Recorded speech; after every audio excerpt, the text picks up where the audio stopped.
What's up, skaters? In this video, we are going to cover everything from where to skate, how to skate, what's legit, and what's just gatekeeping. Welcome to the top things to know before you start skateboarding. Fun fact, the skate park isn't the only place to push, cruise, pop, lock, and drop in. There's so many locations you can ride a skateboard at, and there's pros and cons to each. So let's drop in. One of the first spots you might start skating include your neighborhood, your sidewalk outside your house, or maybe in your garage. The positives are that it's usually flat and more private than a public skate park, which can make learning the basics or a new, even harder trick easier in many ways. It can feel more relaxed when you're skating by yourself, because there's no one there watching you or waiting to take their turn. However, there are some pretty obvious downsides to skating around your house. First off, cracks in the sidewalk are not your friend. Cracks, uneven, or rough surfaces can make learning a lot harder, especially if you are just getting your bearings on the board. Secondly, it can be lonely all by yourself. So, if you've got the confidence and you're looking for more community, it might not be a bad idea to venture off and try other spaces too. Beyond areas around your residence, you may consider skateboarding in parking lots or sports courts. Obviously, these spaces come with their own set of hazards, such as zooming cars, flying basketballs, and beyond. However, environments like these are often reclaimed by skaters, and folks will shred the curbs and other natural terrain present, or even leave skate obstacles like rails, ramps, and ledges for the whole community to enjoy. Although these aren't officially sanctioned skate spaces, often skateboarding is embraced by the community, and there isn't much resistance to skaters taking up space. It's important to keep these spaces clean and tidy so they are a community asset for as long as possible. Most obviously, there are legitimate skate parks, including indoor facilities and outdoor parks.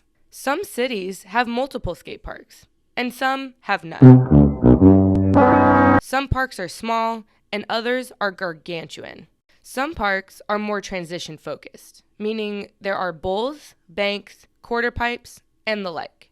Other parks are more street focused, with rails, stairs, and ledges. Most modern skate parks give you a little bit of everything. Skate parks are typically less crowded in the mornings and on weekdays when most folks are at school or work. So if you're looking for a more chill time to ease your way into a skate park, we suggest avoiding the afternoons. Lastly, there's skate spots. Skate spots are places where the natural terrain is not built for skateboarding, but it's conducive to skate tricks, like grinds, slides, flip tricks, etc. Most skate spots are technically illegal to skate, but some aren't a bust, meaning it's usually chill to skate there. Street spots are usually harder to skate, as they were not built for skating, and come with challenges not found at skate parks, such as imperfect skate surfaces, pedestrians, and security. Skate spots are typically where skaters skate when filming a video part, as they show the creativity of the skater as well as their technical prowess. The area you want to skate in may affect what type of board works for you. Do you want to just cruise the neighborhood, or do you want to learn kickflips? Are you wanting to shred the bowls someday, or film a video part? A cruiser board or longboard will work better for riding around on sidewalks in the neighborhood, whereas a more traditional popsicle board will work better for skate parks and spots. Our second topic is skate etiquette. Skate etiquette is an informal set of rules that help keep order and allow for skaters to shred together without collisions or other incidents. Especially if you are going to the skate park, you'll want to know the general culture so you can be a part of the session rather than being a hindrance. The main tenet of skate etiquette is to be aware of your surroundings. Watch what other skaters are doing. Observe the obstacles they're hitting. What tricks are they working on? What path are they following? Ensure you aren't waiting for your turn in the way of someone else. Also look before you go. Additionally, ledges look a lot like benches, but that doesn't mean they are a good place to sit. Find benches or grassy areas around the park to take a break. Outside of being aware, also be considerate of other skaters around you. If your board flies away from you, yell, "Board!" Take your turn. Don't be a snake. Also, insert yourself when it's your turn to go. Don't hesitate or wait for someone to tell you to go. This will help maintain the flow and energy of the session. Ensure you and your board are fully out of the way of other skaters. No diving boards! And obviously, cheer for others when they land their trick by giving them a "you" or tapping your board on the ground. Some folks may have other ideas of how to navigate the skate park, which are not about creating order and safety, but more about dominance. It's important to note that some folks believe that the best skaters always have the right of way. But we're here to say that's whack. Regardless of how good you are at skateboarding, you have a right to be there.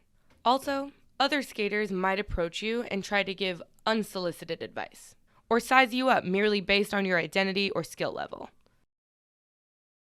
Just know that you can always politely decline their invitation for help if you'd like to figure it out on your own, or hear them out to gain perspective. Just because someone has been skating longer, is bigger, or has a more dominant identity doesn't mean they have a right to tell you how to skate. Our next topic is how to skate, and we don't mean physically.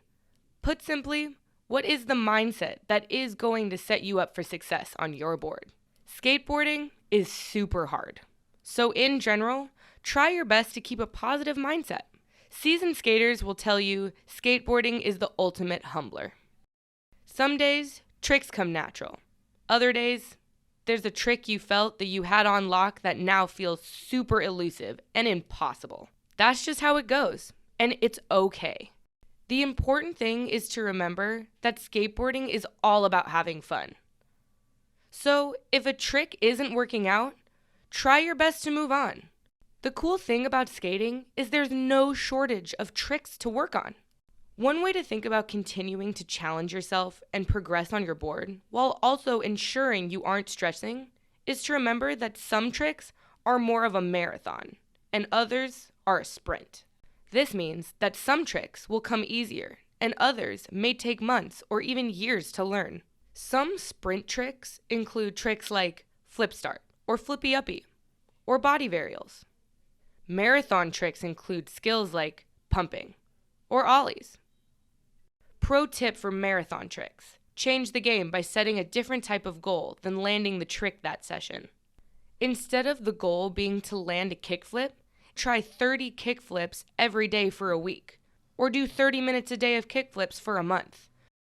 Or even breaking it down day by day, just trying to spin the board at one session and at the next, trying to land it.